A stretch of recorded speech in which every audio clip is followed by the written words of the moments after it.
Work, energy and power, work,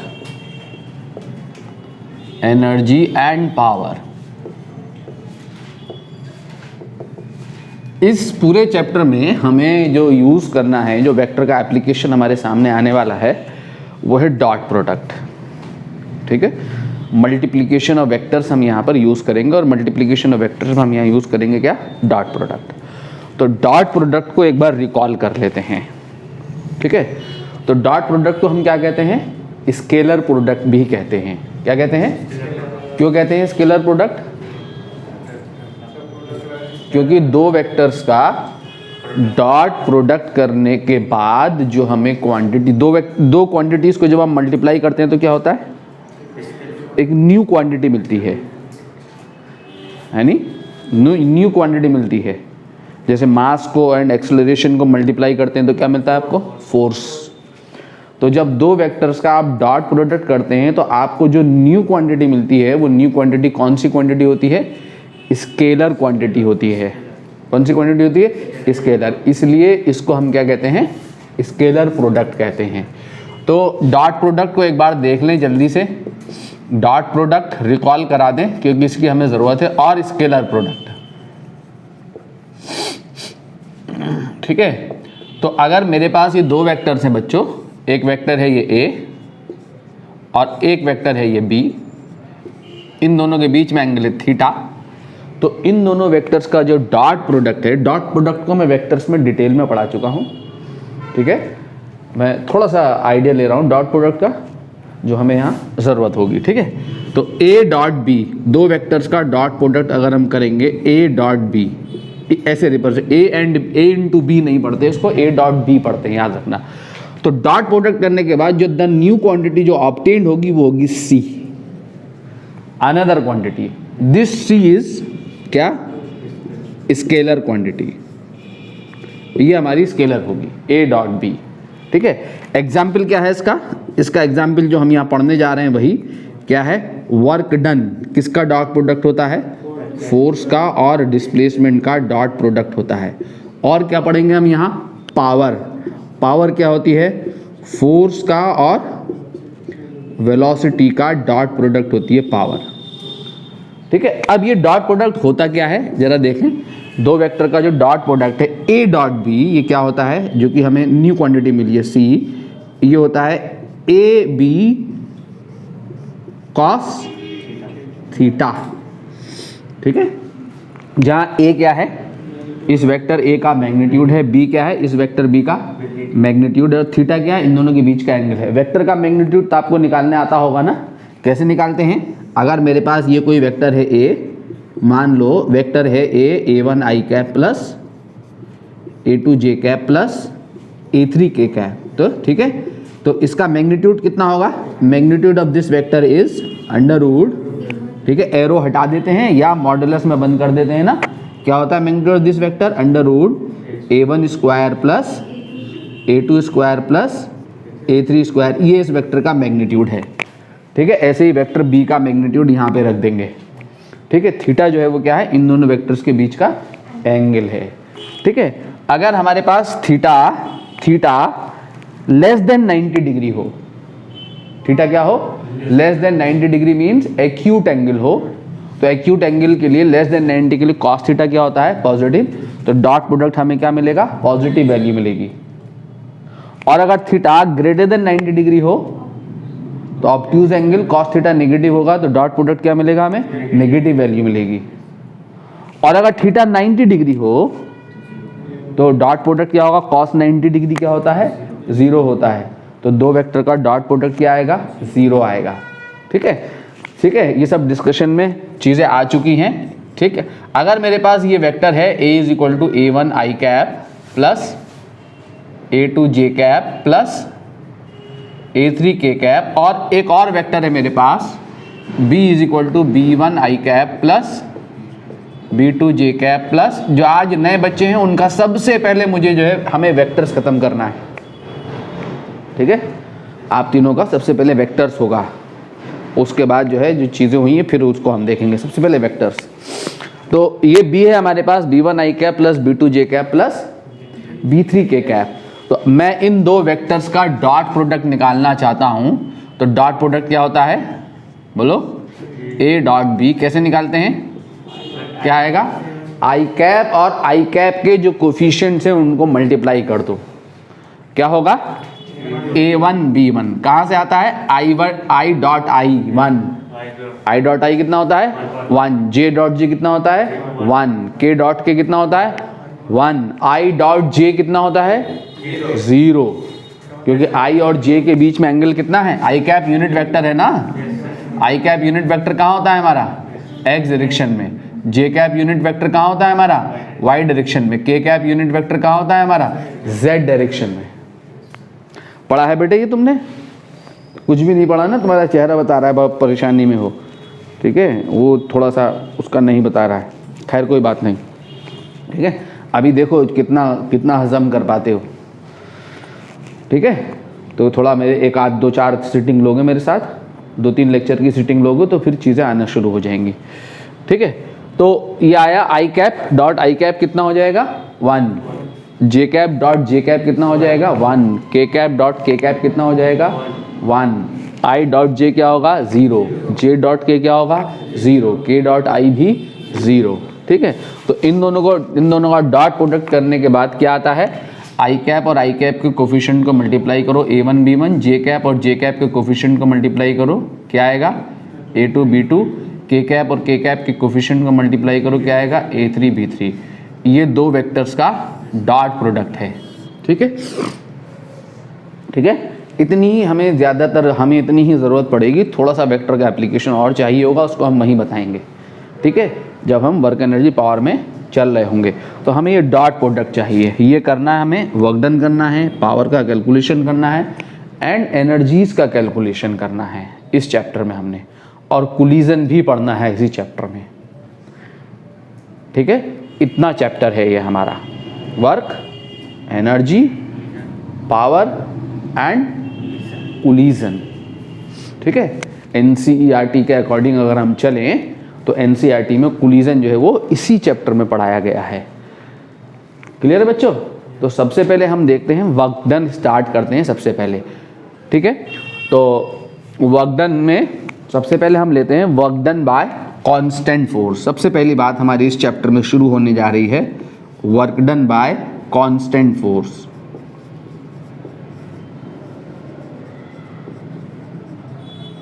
हमें constant force के लिए वर्क डन निकालना है। तो कांस्टेंट फोर्स के लिए वर्क डन अगर हम निकालेंगे, अगर ये हमारे पास ये बॉडी है, ठीक है, इस बॉडी के ऊपर ये फोर्स लगाया गया है F, ठीक है, under the action of this force, ये कांस्टेंट फोर्स है, बॉडी का जो डिस्प्लेसमेंट है वो यहाँ से यहाँ की तरफ को होता है, ठीक है। ये बॉडी की इनिशियल पोजीशन है और ये बॉडी की क्या है, फाइनल पोजीशन। कितना डिस्प्लेस हुई बॉडी, S डिस्प्लेस हुई, कितना डिस्प्लेस हुई S, ठीक है, यहाँ से यहाँ S डिस्प्लेस हुई, ये बॉडी का डिस्प्लेसमेंट है S, और ये है इन दोनों के बीच में एंगल। तो work done bye constant force जो है वो क्या होगा, F डॉट S, क्या होगा F डॉट S, और F डॉट S को हम क्या कहेंगे, बोलो, Fs cos theta. F dot S को क्या कहेंगे, Fs cos थीटा। F क्या है, फोर्स है, S जो है यहाँ क्या है, बॉडी का डिस्प्लेसमेंट है, और थीटा जो है वो फोर्स के और डिस्प्लेसमेंट के बीच का एंगल है, ठीक है, फोर्स के और डिस्प्लेसमेंट के बीच का एंगल है हमारे पास यहाँ पे थीटा, ठीक है बच्चों। नाउ अब इसमें इसी पे डिस्कशन में लें, अगर हमारे पास मान लेते हैं इफ थीटा जो है वो क्या है, लेस देन 90 डिग्री है, थीटा क्या है, लेस देन 90 डिग्री है। तो लेस देन 90 डिग्री के लिए का मतलब एक्यूट है, तो एक्यूट का मतलब फोर्स ऐसे है और डिस्प्लेसमेंट ऐसे है, ठीक है, फोर्स और डिस्प्लेसमेंट के बीच का एंगल कितना है, लेस देन 90 डिग्री है। तो कॉस थीटा क्या होता है, पॉजिटिव। तो वर्क डन क्या होगा, पॉजिटिव होगा, वर्क डन क्या होगा, पॉजिटिव होगा। ये पॉजिटिव वर्क क्या करेगा, पॉजिटिव वर्क क्या करेगा, बॉडी की एनर्जीज को बढ़ाएगा। कोई भी एनर्जी क्या चीज होती है, कोई भी एनर्जी आपका कैलकुलेशन आप किस चीज से करेंगे, वर्क डन से करेंगे। आपको काइनेटिक एनर्जी कैलकुलेट करनी है तो आपको वर्क डन निकालना होगा, इसी फॉर्मूले से आपको काइनेटिक एनर्जी का कैलकुलेशन हम करेंगे, आगे देखेंगे हम पोटेंशियल एनर्जी को कैलकुलेट कर रहे हैं तो हमें वर्क डन फाइंड करना होगा, हमें एनर्जी लॉस, ठीक है, या हीट प्रोड्यूस्ड हमें निकालनी है तो अगेन हमें वर्क डन कैलकुलेट करना होगा, ठीक है। कोई भी एनर्जी जो है वो क्या है, कोई भी एनर्जी क्या है, वर्क डन है, कोई भी एनर्जी क्या है, वर्क डन है, ठीक है। कहाँ किस एनर्जी के लिए कौन सा वर्क डन निकालना होता है, इन्हीं सब बातों को हमने इस चैप्टर में पढ़ना है कि अगर हमें काइनेटिक एनर्जी फाइंड करनी है तो हमें कौन सा वर्क डन फाइंड करना है, अगर हमें बॉडी की पोटेंशियल एनर्जी फाइंड करनी है तो कौन से फोर्सेस के लिए वर्क डन पोटेंशियल एनर्जी होता है, ठीक है। अगर हमें हीट प्रोड्यूस निकालनी है या एनर्जी के लॉसेस निकालने हैं तो कौन से फोर्सेस बॉडी में हीट प्रोड्यूस करते हैं, एनर्जी को लॉस कराते हैं, कौन से forces, in the form of heat, in the form of sound, ठीक है, इन द फॉर्म ऑफ चिंगारीज, कौन से फोर्सेस जो है एनर्जीज को लॉस कराते हैं, ये सब बातें हम यहाँ इस चैप्टर में देखेंगे। सबसे पहले वर्क डन का कैलकुलेशन देख रहे हैं। अगर वर्क डन पॉजिटिव है तो इस बात का क्या मतलब है कि बॉडी की एनर्जी बढ़ेगी, ये वर्क बॉडी की एनर्जी को बढ़ाएगा।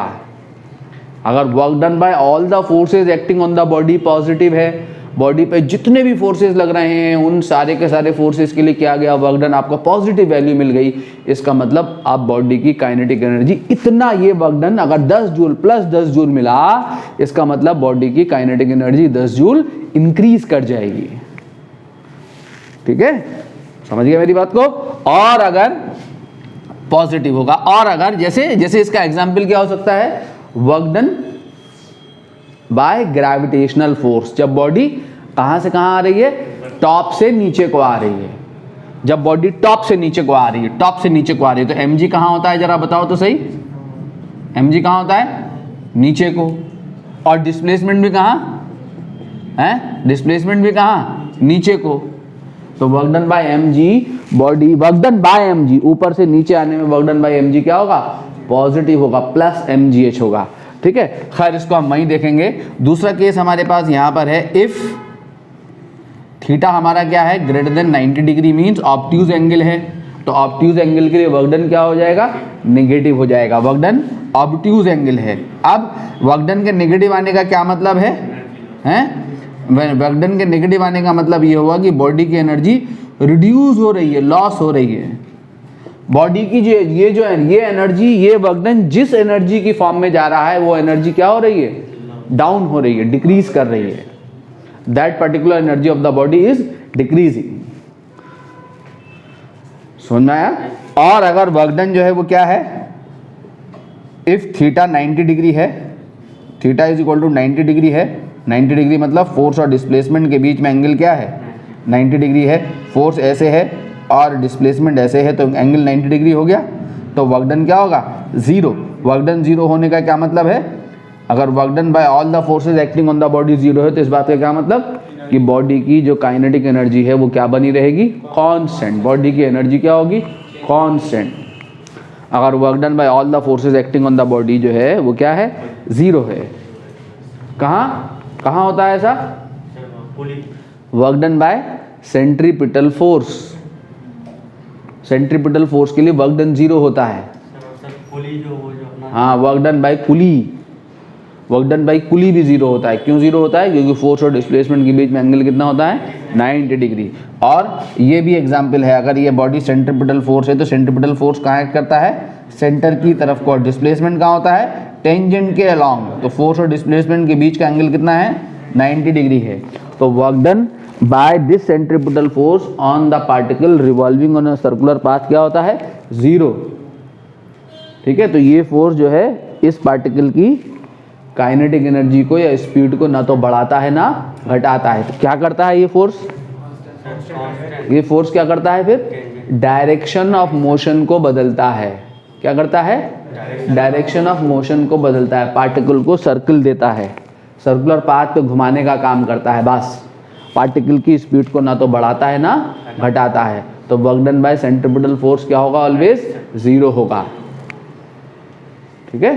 कांस्टेंट फोर्स के लिए वर्क डन हम कर रहे हैं, नोट करें, इतनी छोटी सी बात है ये, इतनी छोटी सी बात को नोट करें।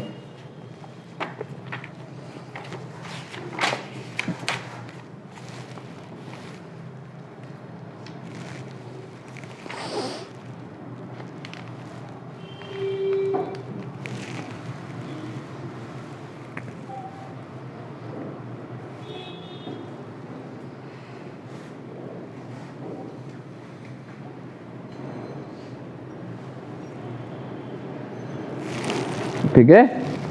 कहाँ होता है work done negative? Work done bye कौन सा फोर्स बोलो? फ्रिक्शनल फोर्स, याद रखना, इज नेगेटिव। फ्रिक्शनल फोर्स के लिए वर्क डन नेगेटिव होता है। क्यों होता है नेगेटिव? क्योंकि एंगल 180 डिग्री का बनता है। फोर्स, फ्रिक्शन फोर्स और डिस्प्लेसमेंट के बीच में एंगल जो है वो कितना बनता है? 180 डिग्री का बनता है। यहाँ अगर पॉजिटिव का एग्जाम्पल ये मैंने दे रखा है, क्या कहाँ होता है? Work done by gravitational force. हाँ है, स्प्रिंग फोर्स के लिए भी वर्क डन जो है पॉजिटिव होता है एक केस में, और एक केस में होता है नेगेटिव। या नेगेटिव होता है स्प्रिंग फोर्स के लिए? नेगेटिव होता है ऑलवेज। क्यों? स्प्रिंग को जब आप स्ट्रेच करोगे तो फोर्स कहाँ लगेगा? अपोजिट। और स्प्रिंग को जब आप कंप्रेस करोगे तो फोर्स कहाँ लगेगा? अपोजिट। तो स्प्रिंग फोर्स में जो स्प्रिंग फोर्स जो है वो ऑलवेज डिस्प्लेसमेंट के अपोजिट एक्ट करता है। Work done by spring force, work done by spring force is always negative. अरे यार, स्प्रिंग को खींचोगे ना, जब स्प्रिंग इधर को खींचोगे, स्ट्रेच करोगे स्प्रिंग को तो कहाँ लगाएगा फोर्स? वापस लगाएगा फोर्स। और स्प्रिंग को कंप्रेस करोगे तो कहाँ लगाएगा फोर्स? अपोजिट लगाएगा। तो एंगल कितना बनेगा हमेशा? 180 degree. Work done by spring force भी नेगेटिव होता है, स्ट्रेच करो या कंप्रेस करो। ठीक है। Work done by gravitational force in moving body, in moving body कहाँ?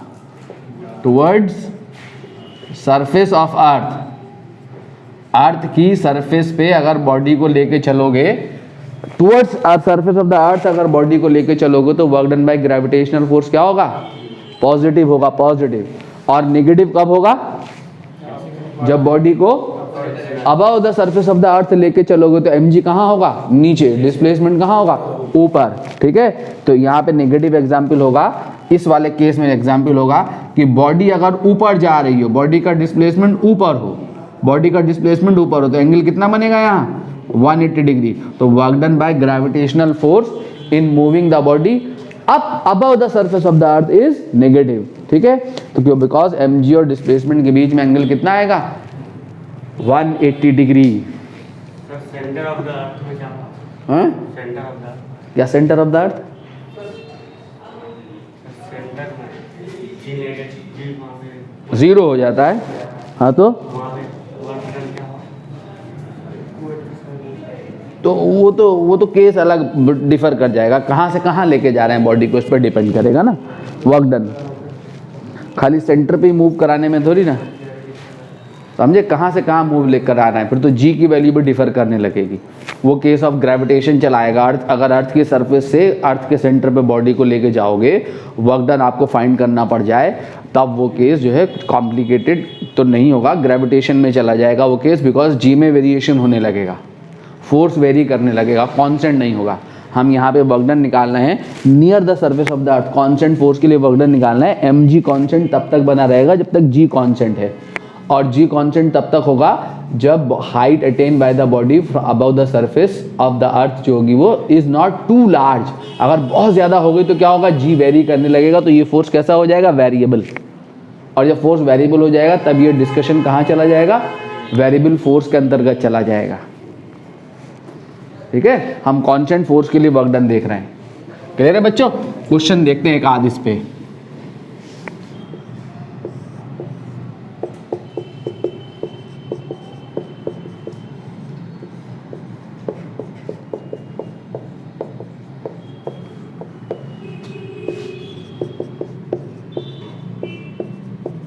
Find work done bye force F and mg in raising the block through height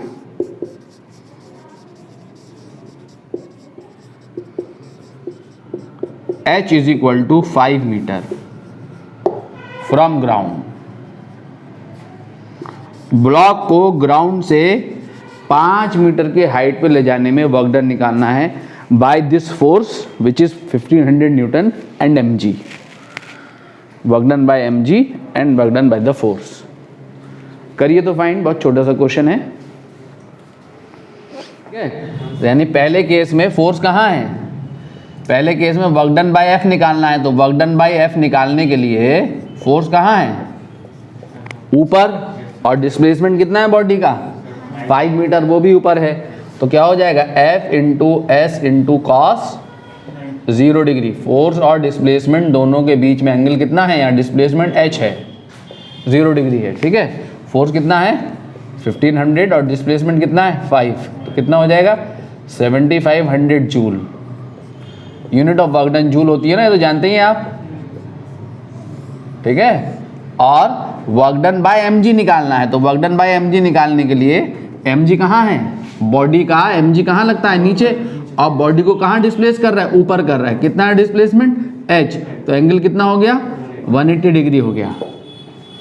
तो वर्क डन बाय mg कितना हो जाएगा m f into S into cos 180 degree. ठीक है, f कितना है mg और s कितना है h, तो माइनस mgh। तो work done by mg in raising the block through height h is minus mgh, तो विच इज इक्वल टू कितना हो जाएगा माइनस ऑफ 50 इंटू 10 इंटू 5, कितना आ गया माइनस 2500 जूल। ठीक है, अब आपको नेट वर्क डन पूछे तो नेट वर्क डन कितना होगा, हैं 5000 जूल। तो ये 5000 जूल जो एक्स्ट्रा वर्क डन बॉडी में आया, एक्सटर्नल एजेंसी ने कितना वर्क किया, इतना वर्क किया।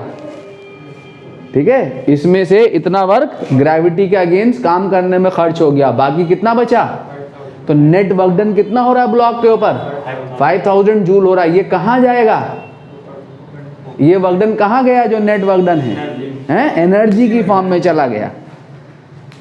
कौन सी एनर्जी है, काइनेटिक एनर्जी। पोटेंशियल में तो ये गया, पोटेंशियल एनर्जी की फॉर्म में ये वाला वर्क डन जाएगा। ग्रेविटी के अगेंस्ट जो वर्क डन हो रहा है वो पोटेंशियल एनर्जी की फॉर्म में जाएगा बॉडी में। ठीक है, तो इसमें से ये जो 7500 जूल वर्क कर रहा है ये फोर्स, इस 7500 जूल में से 2500 जूल वर्क डन कहाँ आ रहा है, इसमें पोटेंशियल एनर्जी की फॉर्म में स्टोर हो रहा है। कितनी हाइट पे, 5 मीटर की हाइट पे, और बाकी बचा हुआ वर्क डन काइनेटिक एनर्जी की फॉर्म में स्टोर होगा। बात समझे, तो दोनों चीजें आप निकाल सकते हो इससे। तो ये वर्क डन हो गया पोटेंशियल एनर्जी, तो पोटेंशियल एनर्जी कितनी ब्लॉक की 2500 जूल, और बाकी रिमेनिंग वर्क जो है काइनेटिक एनर्जी की फॉर्म में गया। ठीक है, तो वो काम एनर्जी में करेंगे, अब एनर्जी तो कर नहीं रहे हैं, एनर्जी में ही करेंगे वो काम। ठीक है, एक पुलिस सिस्टम आता है आपको सॉल्व करने, और कहाँ कहाँ लगता है कांस्टेंट फोर्स, पुलिस सिस्टम में भी तो लगता है बच्चों। जैसे क्वेश्चन है, मान लो हमारे पास ये पुली है,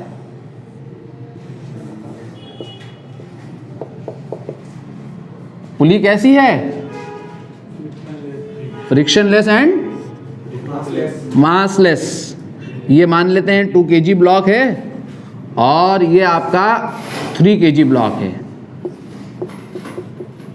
ठीक है, pulley is frictionless and massless.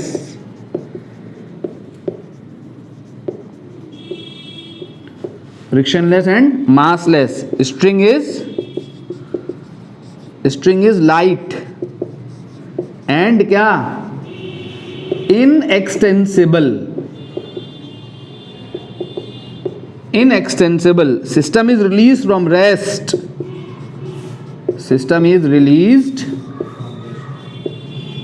from rest. Find work done by string. by string मतलब अरे वर्क डन तो फोर्स करता है ना, स्ट्रिंग थोड़ी करती है। तो वर्क डन बाय स्ट्रिंग का मतलब स्ट्रिंग में जो फोर्स है उसके लिए वर्क डन निकालना है। समझ में आया? और वर्क स्ट्रिंग में कौन सा फोर्स होता है? Tension. Work done bye string का मतलब work done by tension in the string. ठीक है, work done bye string on both blocks in 1 second. 1, ये 1 है, 1 सेकेंड में दोनों ब्लॉक पे स्ट्रिंग ने जो वर्क किया वो निकालिए। जी की वैल्यू लेनी है 10। अच्छा, साद सता है। देख, अगर ये भी 2 kg हो तो कहाँ चलेगा बता? हैं? कहीं चलेगा? कहीं नहीं चलेगा। ये तो पंसारी भी बता देगा। हैं? क्यों? परचूनिया के दुकान में जाते यही तो करता रहता है वो। कहीं चलेगा? कहीं नहीं चलेगा। अभी क्योंकि दोनों लोड एक दूसरे के वेट क्या कर रहे हैं? बैलेंस। ठीक है, अनबैलेंस लोड होगा तभी ना चलेगा सिस्टम। तो मैं यहाँ पे कितना 3 kg, अब लोड कैसा हो गया? अनबैलेंस। किधर चलेगा? कौन किधर को? नीचे को। कौन सा नीचे को चलेगा? ये अगर ए एक्सेलरेशन से नीचे को जाएगा तो ये कहाँ जाएगा? ये उतने ही एक्सेलरेशन से ऊपर को जाएगा। अब एक्सेलरेशन निकालने का तरीका क्या है? देखो, डायरेक्ट निकाल सकते हो। क्या है acceleration? Unbalance load upon total mass. ठीक है, ये फॉर्मूला लगा देना पुली सिस्टम के लिए, आपके पास एक्सेलरेशन निकल आएगा। Unbalance load upon total mass of system. ठीक है, अनबैलेंस लोड कितना है? यहाँ बड़े वाले का वेट 3g, mg होता है ना वेट, माइनस छोटे वाले का वेट कितना? 2g upon total mass of the system कितना हो गया? 3 + 2 5। ठीक है, तो एक्सेलरेशन कितना आ गया? 3g - g, g/5 यानी कितना? 10/5 यानी कितना आ गया एक्सेलरेशन? 2 मीटर/सेकंड²।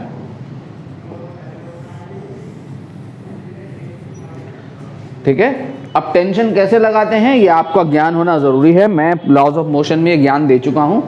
ठीक है, एक बार आपको भी ये जो है समझना होगा, लॉज ऑफ मोशन देखना होगा, बताऊंगा कैसे होगा लॉज ऑफ मोशन आपका। तो यहाँ पे टेंशन लगाई तो कहाँ जाएगी टेंशन? हैं? ऊपर को जाएगी। ये टेंशन फोर्स अब्दुल रहमान बेटा, ये टेंशन फोर्स किसके कहाँ पर है? ये टेंशन फोर्स कहाँ है? स्ट्रिंग में नहीं है ये टेंशन फोर्स। ये टेंशन फोर्स स्ट्रिंग में नहीं है। कहाँ है? ब्लॉक के ऊपर है। ये कहाँ है? ये 2 kg के ब्लॉक के ऊपर टेंशन फोर्स दिखाया गया है। ठीक है, स्ट्रिंग किस लिए बनी होती है? खींचने के लिए बनी होती है। स्ट्रिंग पे फोर्स कहाँ आएगा? अगर स्ट्रिंग को अगर हम दिखाएं, हाँ ये स्ट्रिंग है, ये स्ट्रिंग निकाल दी, तो इस पॉइंट पे स्ट्रिंग पे फोर्स कहाँ होगा? स्ट्रिंग के दोनों एंड में खिंचाव प्रोड्यूस होता है। याद रखें, स्ट्रिंग का ये वाला सिरा नीचे को खींचेगा और ये वाला एंड कहाँ को खींचेगा? ऊपर को खींचेगा। स्ट्रिंग में हमेशा पुलिंग फोर्स डेवलप होता है। स्ट्रिंग के एंड कभी भी पुश नहीं होते, पुल होते हैं। ठीक है, तो ये वाला पॉइंट कहाँ से कनेक्टेड है? ब्लॉक से। तो न्यूटन थर्ड लॉ से लगाएंगे तो इतना ही equal and opposite tension force develop होगा ब्लॉक पे। ठीक है, work done by tension on the block निकालना है, तो ब्लॉक पे टेंशन फोर्स है ये। ठीक है, हम स्ट्रिंग वाले फोर्सेस नहीं दिखाते हैं कभी भी, याद रहे। स्ट्रिंग वाले टेंशन फोर्सेस नहीं दिखाते। कौन से दिखाते हैं? स्ट्रिंग से जो बॉडी कनेक्टेड होती है वो दिखाते हैं। लॉस ऑफ मोशन में मैं डिटेल में एक्सप्लेन कर चुका हूं। यहाँ पे टेंशन फोर्स कहाँ जाएगा? नीचे को। कहाँ पर है ये? किसके ऊपर है ये? पुली के ऊपर है। किसके ऊपर है ये? पुली के ऊपर है। इस पॉइंट पर रस्सी पे कहाँ है टेंशन? ऊपर को खींच रही है रस्सी। ठीक है, सिमिलरली यहाँ पे टेंशन फोर्स कहाँ है? नीचे को। किसके ऊपर है ये? पुली के ऊपर है। ठीक है, और यहाँ पे टेंशन फोर्स कहाँ है? ऊपर को है। किसके ऊपर है ये? ब्लॉक के ऊपर है। तो पुली पे टोटल कितना टेंशन फोर्स है? 2T। कितना है? 2T। नेट फोर्स कितना होता है पुली पे? 0। क्यों होता है 0 पुली पे नेट फोर्स? क्योंकि पुली क्या होती है? मासलेस। F बराबर ma। m 0 तो फोर्स 0। ठीक है, तो पुली पे टोटल फोर्स कितना है नीचे को? टी और टी 2t, तो नेट कितना होना है 0। क्यों होना है 0? क्योंकि पुली क्या है, मासलेस है। तो नेट 0 कब होगा, जब जितना नीचे को फोर्स है उतना ही ऊपर को हो। तो यहां पे कितना है, तो टोटल नीचे को 2t, तो ऊपर को भी कितना होगा पुली पे 2t, तो यहां पे कितना जाएगा सीलिंग पे 2t। अगर सीलिंग का फोर्स निकालना हो, तो ये निकालना नहीं है हमने, पुली का इक्विलिब्रियम कहते हैं इसको, ठीक है। बहरहाल हमें ये टेंशन निकालनी थी, work done by tension on both the block. तो अब इसको निकाला जा सकता है, कैसे निकाला जा सकता है, किसी का एक का एफबीडी बना लो, फ्री बॉडी डायग्राम। तो 2 kg का फ्री बॉडी डायग्राम बनाओ। मान लो जब आप 2 kg का फ्री बॉडी डायग्राम बनाओगे, तो 2 kg में 2g कहाँ है, नीचे को, टेंशन कहाँ है, ऊपर को। ये कहाँ जा रहा है ब्लॉक, ऊपर जा रहा है। तो कौन चलाएगा इसको ऊपर को, हैं? ऊपर को ब्लॉक को कौन चलाएगा, ये टेंशन फोर्स चलाएगा ऊपर को। और नीचे को कौन चलाएगा, 2g। चल कहाँ रहा है, ऊपर को। क्यों चल रहा है ऊपर को, क्योंकि टेंशन बड़ा होगा 2g से, तभी चलेगा ऊपर को, ठीक है। तो नेट फोर्स कितना मिलेगा चलने के लिए ऊपर को, t माइनस 2g। जिधर को चला वो बड़ा फोर्स है, नेट फोर्स मिलेगा t माइनस 2g। और न्यूटन सेकंड लॉ क्या कहता है, नेट फोर्स किसके इक्वल होता है, ma, मास टाइम एक्सेलरेशन। मास कितना है 2, एक्सेलरेशन कितना है a। तो यहां से टेंशन आ जाएगी आपकी 2g प्लस 2a। शॉर्टकट में याद कर सकते हैं, जो ब्लॉक ऊपर जा रहा होता है उसमें टेंशन होती है g प्लस a, और जो ब्लॉक नीचे जा रहा होता है उसमें टेंशन होती है g माइनस a। ऐसे भी याद कर सकते हैं, ऐसे भी याद कर सकते हैं।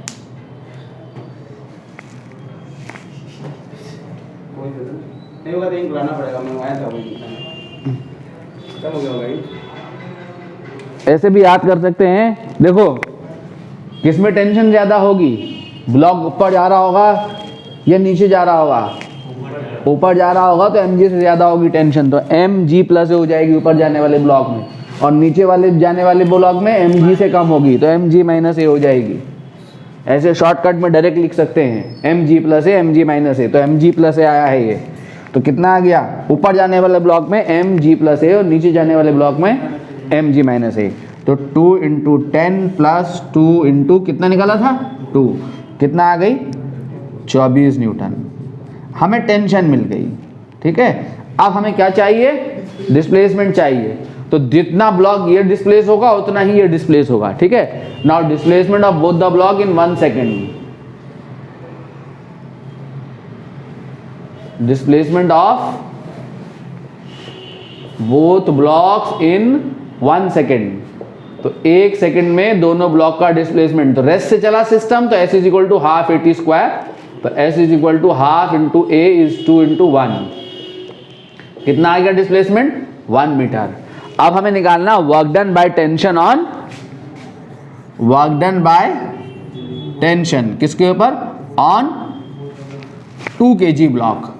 तो 2 kg ब्लॉक पर टेंशन निकालनी। देखो जरा 2 kg ब्लॉक पर टेंशन कहाँ है, ऊपर, और डिस्प्लेसमेंट कहाँ है इसका, वो भी ऊपर। तो टेंशन और डिस्प्लेसमेंट के बीच में एंगल कितना हो गया 0, cos 0 डिग्री। तो टेंशन कितनी है 24, डिस्प्लेसमेंट कितना है 1 मीटर, ठीक है। और cos 0 1, तो कितना आ गया 24 जूल, ठीक है। अब हमें निकालना है work done by tension on 3 kg block, ठीक है। 3 kg ब्लॉक पर टेंशन फोर्स देखो कहाँ है, ऊपर है, और डिस्प्लेसमेंट कहाँ है, नीचे को है। तो कितना हो जाएगा ts cos 180 डिग्री, cos 180 कितना होता है -1, तो -24 इंटू 1 इज इक्वल टू कितना -24 जूल। तो इस ब्लॉक ने कितना वर्क करा, इस टेंशन ने कितना वर्क करा ब्लॉक पे 24 जूल, इसने कितना करा -24 जूल। तो net work done by the tension on both the block क्या है 0, ठीक है। तो इसका मतलब नेट वर्क डन जब 0 है तो इसका क्या मतलब कि वर्क डन बाय टेंशन जो है वो सिस्टम में इंटरनल फोर्स है, तो work done by tension system में एडअप नहीं होगा। ठीक है, इन दोनों ब्लॉक में जो काइनेटिक एनर्जी आ रही है वो इस वर्क की वजह से नहीं आ रही है। ठीक है, दोनों ब्लॉक में काइनेटिक एनर्जी आ रही है ना। देखो इसकी काइनेटिक एनर्जी भी बढ़ रही है, इसकी काइनेटिक एनर्जी बढ़ रही है, ये भी रेस्ट से चला, ये भी रेस्ट से चला, तो दोनों में कहीं ना कहीं से काइनेटिक एनर्जी आई होगी। ठीक है, कहीं ना कहीं से वर्क मिला होगा, तो वर्क कहां से मिला है? ये वर्क, वो वर्क कहां से आया है इनके अंदर, वो एनर्जी कहां से आई है?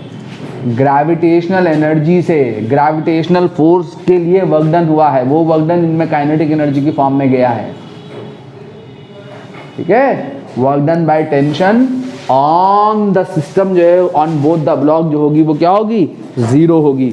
इंडिविजुअल पे वर्क होगा, इस पे वर्क कर रही है टेंशन, इस पे वर्क कर रही है टेंशन, लेकिन दोनों पूरे सिस्टम पे work done by the tension जो होगा वो क्या होगा? जीरो। ठीक है, नोट करें, नोट डाउन।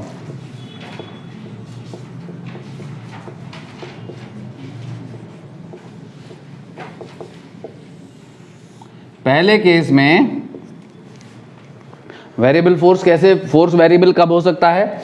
फोर्स वेरिएबल हो सकता है कि फोर्स का मैग्नीट्यूड चेंज हो जाए, मैग्नीट्यूड और डायरेक्शन और बोथ चेंजेस। फोर्स का है तो मैग्नीट्यूड चेंज हो रहा हो, या क्या चेंज हो रही हो?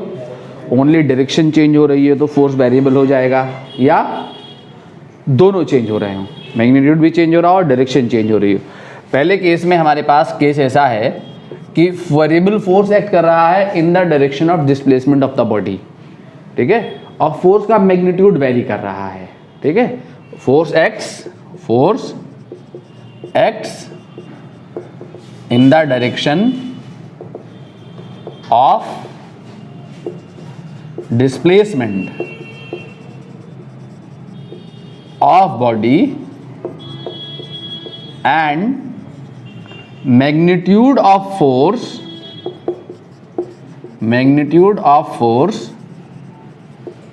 is changing। ठीक है, फोर्स का मैग्नीट्यूड चेंज कर रहा है। ठीक, पोजीशन की वजह से फोर्स का मैग्नीट्यूड चेंज कर रहा है, तो वर्क डन निकालने के लिए हम क्या करेंगे? अब वर्क डन हम इंटीग्रेशन से निकालेंगे। कैसे निकालेंगे? इंटीग्रेशन से। तो वर्क डन हमारा हो जाएगा इंटीग्रेशन एफ डी एक्स। ठीक है, वेरिएबल फोर्स एक्ट किया बॉडी के ऊपर, उस फोर्स ने बॉडी को, किसी बॉडी को, ये x is equal to 0 position है, x is equal to x1 से लेकर x is equal to x2 तक फोर्स ने बॉडी को डिस्प्लेस किया। ठीक है, फोर्स एक्ट कर रहा है इस डायरेक्शन में, और फोर्स की जो पोजीशन है वो चेंज कर रही है due to change in x के वेरी करने से फोर्स वेरी कर रहा है। ठीक है, तो हमें क्या करना होगा? हमें यहाँ पर x1 से लेके x2 तक बॉडी जो है, जो गई है यहाँ, x1 से लेके x2 तक वर्क डन निकालना है। ये फोर्स कैसा फोर्स है? वेरिएबल फोर्स है। कैसे पता लगेगा आपको ये वेरिएबल फोर्स है? इसकी इक्वेशन से। ठीक है, कौन सा वेरिएबल फोर्स है? F is equal to 10 newton variable force है क्या? है, कांस्टेंट फोर्स है। और अगर आपके सामने हो F is equal to -7x 2x - 3x 2x square, तो ये क्या है? वेरिएबल फोर्स है, x के साथ वेरी कर रहा है। ठीक है, तो अब आपको यहाँ इस फोर्स ने बॉडी को कहाँ से कहाँ डिस्प्लेस किया है? x1 से लेके x2 तक। तो लिमिट लगा देंगे आप कहाँ से कहाँ? x1 से लेके x2 तक, ये लिमिट लगा देंगे। ये आपका वेरिएबल फोर्स के लिए वर्क डन हो जाएगा। ठीक है, वेरिएबल फोर्स के लिए वर्क डन हो जाएगा। अगर ये वेरिएबल फोर्स ऐसा है, ये वेरिएबल फोर्स ऐसा है, मान लो ये वेरिएबल फोर्स है। ठीक है, यहाँ पे फोर्स है और ये आपका डिस्प्लेसमेंट है x। तो वर्क डन कैसे निकालेंगे आप? ये बॉडी का डिस्प्लेसमेंट हुआ है x1 से लेके x2 तक, x1 से लेके x2 तक। Force is varying, here force is varying, this force is varying. तो वर्क डन क्या होगा? वर्क डन क्या होगा? एरिया अंडर एफ एक्स का। ये वर्क डन हमें मिलता है ये इंटू ये करके ना, और ये इंटू ये हम कैसे निकालेंगे? एरिया से निकालेंगे। ठीक है, तो इज इक्वल टू जो है वो क्या होगा, इज इक्वल टू क्या होगा, area under F x graph, force displacement graph, S अगर ये डिस्प्लेसमेंट मान लो, ये एस है डिस्प्लेसमेंट, तो एफ एस ग्राफ, तो एफ एस फोर्स और डिस्प्लेसमेंट कर्व का जो एरिया होगा वो हमें क्या दे देगा, वर्क डन दे देगा। ठीक है, क्लियर हो गया। जैसे क्वेश्चन है, बहुत छोटा सा क्वेश्चन है, find work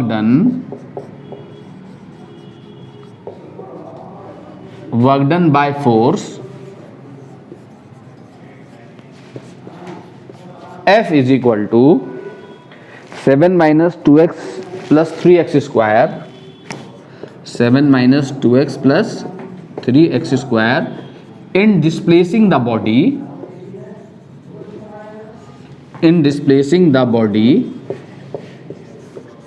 from x is equal to 0 to x is equal to 5 meter, x is equal to 0 to x is equal to 5 meter। आ गया 135 जूल। इंटीग्रेशन आता है बच्चों, हैं? तो W वर्क डन क्या हो जाएगा आपका, F इंटीग्रेशन F dx।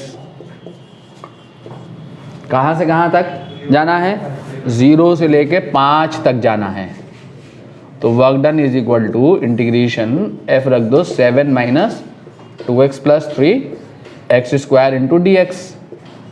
कहाँ से कहाँ तक जाएंगे, 0 से लेके 5 तक जाएंगे।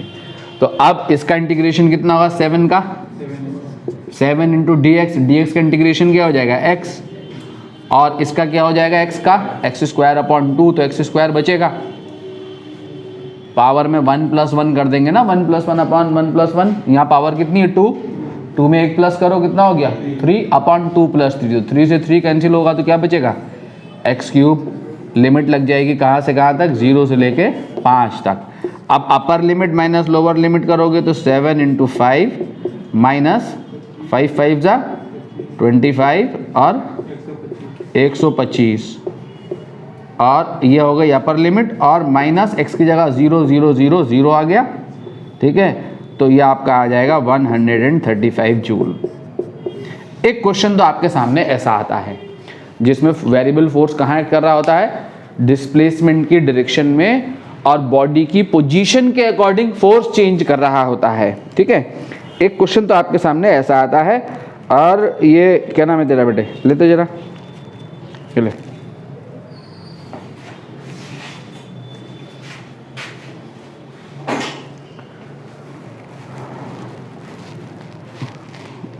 ठीक है, नहीं तो एक तो ये आता है। दूसरा केस हमारे पास सामने ऐसा है कि फोर्स हमारा वेरिएबल है और डिस्प्लेसमेंट के फोर्स वेरिएबल है, ऐसा वेरिएबल फोर्स है, ये वेरिएबल फोर्स है, और डिस्प्लेसमेंट ये है, वेरिएबल फोर्स और डिस्प्लेसमेंट किसी एंगल पे एक्ट कर रहे हैं। तो अब आपको वर्क डन निकालना होगा, तो वहां पे तो हमने एफ एक्स 0 कर दिया था ना, तो अब आप क्या करेंगे, एफ डी आर, छोटा सा डिस्प्लेसमेंट लेंगे, डिस्प्लेसमेंट से किसी एंगल पे एक्ट कर रहा है, तो आप छोटा सा डिस्प्लेसमेंट लेंगे यहाँ डी आर, स्मॉल डिस्प्लेसमेंट।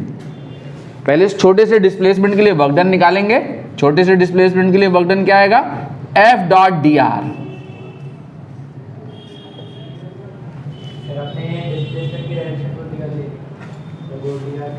हाँ, ये डिस्प्लेसमेंट की डायरेक्शन है। ठीक है, तो जब हम वेरिएबल फोर्स के लिए वर्क डन निकालते हैं तो सबसे पहले हम क्या करते हैं, छोटा सा वेरी इनफाइनाइटेसिमली स्मॉल डिस्प्लेसमेंट लेंगे। dr is infinitesimally small displacement, dr is infinitesimally small displacement. इसके लिए वर्क डन निकालेंगे, इसके लिए वर्क डन निकालेंगे f डॉट डी आर, छोटे से डिस्प्लेसमेंट के लिए।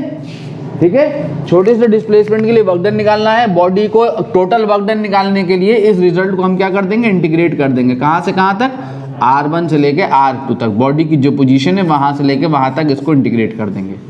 ठीक है, ये हमारा वर्क डन होगा f dot d are.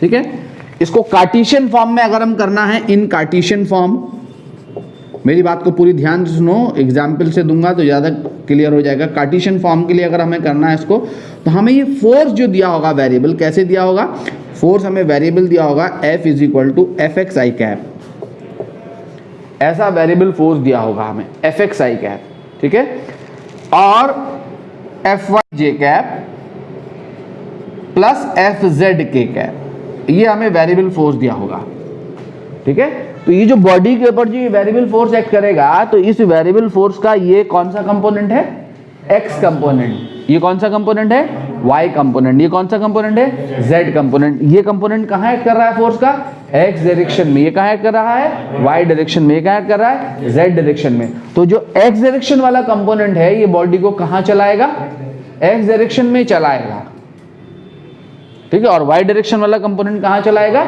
Y direction में चलाएगा, और जेड डायरेक्शन वाला कहाँ चलाएगा, जेड डायरेक्शन में चलाएगा, ठीक है। तो बॉडी का डिस्प्लेसमेंट कहाँ होगा, एक्स वाई जेड तीनों डायरेक्शन में होगा। तो डिस्प्लेसमेंट क्या होगा बॉडी का, अगर नेट डिस्प्लेसमेंट निकालना है, एक्स वाई जेड तीनों डिस्प्लेसमेंट का सम लेना होगा हमने, ठीक है। तो ये जो डिस्प्लेसमेंट होगा ये कहाँ होगा हमारा, स्पेस में, dr, छोटा सा डिस्प्लेसमेंट। तो अगर एक्स डायरेक्शन में डिस्प्लेसमेंट बॉडी का dx है, वाई डायरेक्शन में dy है, और z डायरेक्शन में dz है, तीनों को सम करोगे तो वेक्टर सम क्या आएगा, dx i cap plus dy j cap plus dz k cap. तो ये होगा आपका dr, ठीक है, ये आपका dr होगा। तो आपको ये गिवन होगा, ध्यान दो मेरी बात को, आपको ये गिवन होगा फोर्थ क्वेश्चन में, ये dr आपको लेना होगा हमेशा अपने पास से। क्या लेना होगा, dr, dx i cap plus dy j cap plus dz k cap, ठीक है।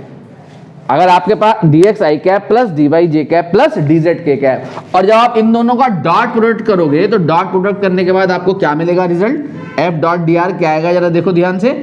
डॉट प्रोडक्ट क्या होता है, i के कोफिशिएंट का मल्टीप्लीकेशन। तो i कैप और i कैप का कोफिशिएंट कितना है यहाँ, fx, यहाँ कितना है, dx। तो fx dx,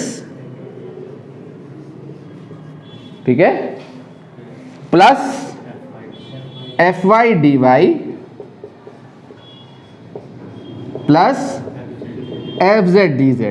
तो ये डॉट प्रोडक्ट का जो रिजल्ट आपको मिलेगा वो ये मिलेगा, fx dx plus fy dy plus fz ds। फिर इस रिजल्ट को उठा के इंटीग्रेट करोगे और लिमिट अप्लाई कर दोगे। ये क्या है, R1 position vector, initial position of the body in vector form, और ये क्या है, final position of the body in vector form, ठीक है। क्लियर हो गया, ठीक। वेक्टर फॉर्म में पोजीशन तो आती है ना, है, ठीक है। अब इस पे क्वेश्चन देखते हैं हम। सबसे पहले एक छोटा सा क्वेश्चन देखें कि अगर हमारे पास मान लो फोर्स अगर कांस्टेंट है, तो सबसे पहले कांस्टेंट फोर्स के लिए देखें कि find work done by force, कौन सा, F is equal to 3i cap plus 2j cap plus 4k cap newton. तो देखो ये कार्टेशियन फॉर्म है, लेकिन ये फोर्स कैसा फोर्स है, वेरिएबल है या कांस्टेंट है, कांस्टेंट फोर्स है। क्यों, क्योंकि i कैप, j कैप और k कैप के कोफिशिएंट 3, 2 और 4 हैं। अगर i cap, j cap, k cap के कोफिशिएंट x, y और z होते की फॉर्म में होते, तब ये वेरिएबल फोर्स होता। अभी ये कांस्टेंट फोर्स है, ठीक है। In displacing the body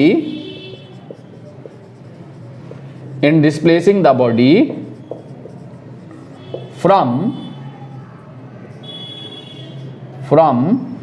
R1 is equal to 2i cap plus 3j cap minus 2k cap metre to R2 is equal to 3i cap minus 2j cap plus 4k cap metre.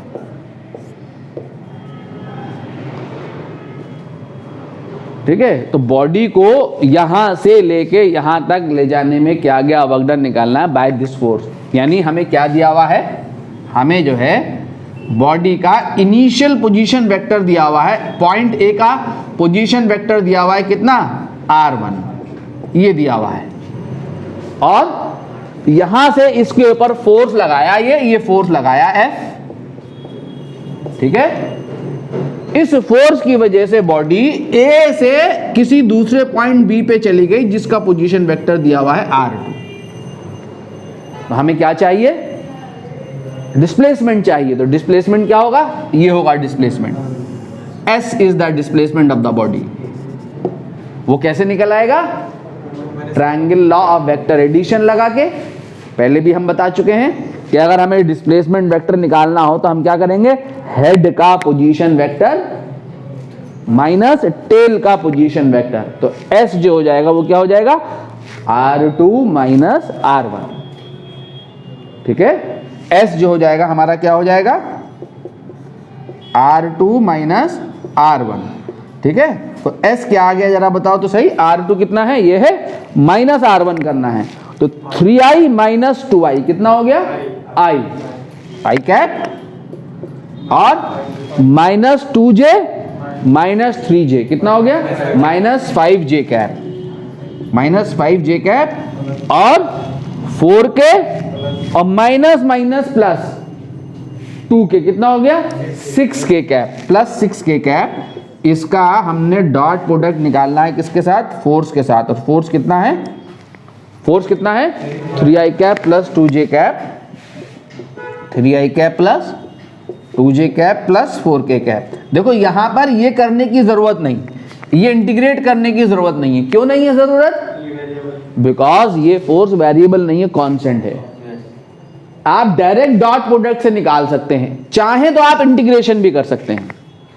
Constant force के लिए work done integration से भी निकल आएगा और F dot S करके भी निकल आएगा।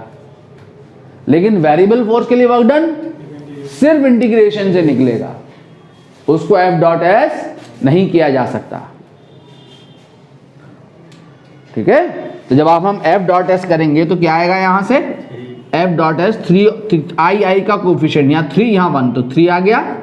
j का कोफिशिएंट यहाँ 2, यहाँ माइनस 5, 2 माइनस 5 कितना हो गया? माइनस 10। k का कोफिशिएंट ये कितना हो गया? 24। कितना आ गया है?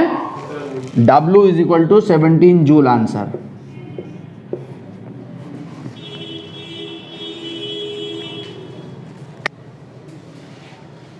ठीक है, ऐसे हम निकाल सकते हैं। और ये क्वेश्चन हमारे पास जो है, जहां में कार्टेशियन फॉर्म में दिया हुआ, हम इससे भी निकाल सकते हैं इसको, F डॉट dr करके भी निकाल सकते हैं। F डॉट dr करके निकालेंगे, अगेन 17 जूल आएगा। तो कांस्टेंट फोर्स के लिए वर्क डन ऐसे भी निकाला जा सकता है डायरेक्टली, और ऐसे भी निकाला जा सकता है। अगर मैं इसको ऐसे कर दूं,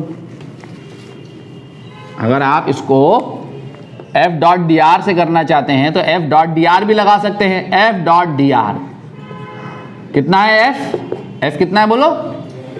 3i cap plus 2j cap plus 4k cap का डॉट प्रोडक्ट किसके साथ?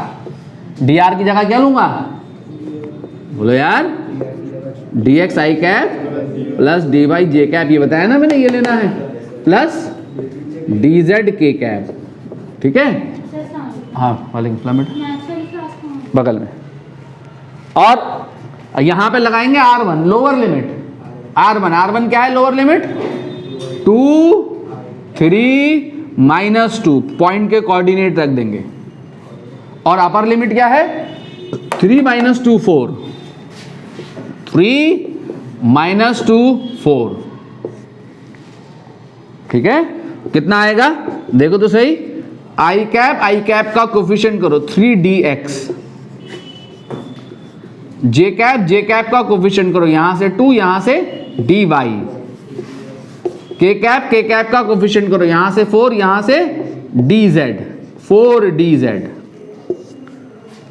ठीक है। ये आया।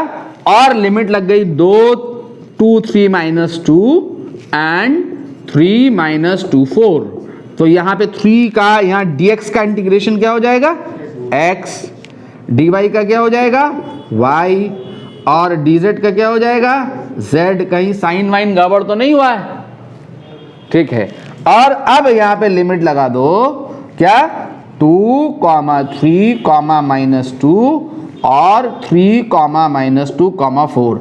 अब आपको लिमिट कैसे लगानी है, देखो कोऑर्डिनेट में लिमिट कैसे लगाएंगे, upper limit minus lower limit.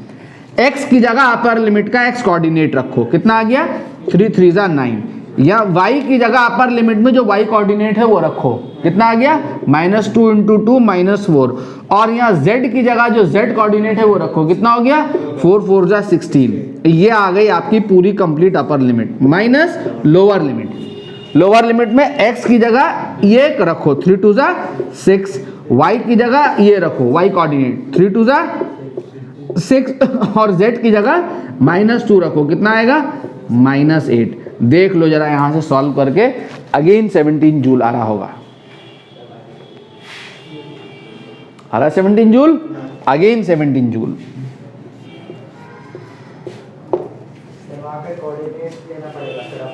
हाँ, कोऑर्डिनेट भी ऐसे भी, ये भी लिख सकते हैं, अगर आपको ये लिमिट लगानी है ये ऐसी एज इट इज भी लिख सकते हैं, 2i cap plus 3j cap minus 2k cap भी लिख सकते हैं लिमिट में, और यहाँ पे क्या लगाया 3i cap minus 2j cap plus 4k cap भी लिख सकते हैं, और कोऑर्डिनेट भी लिख सकते हैं, दोनों चाहे जैसे चाहे वैसे लिख सकते हैं।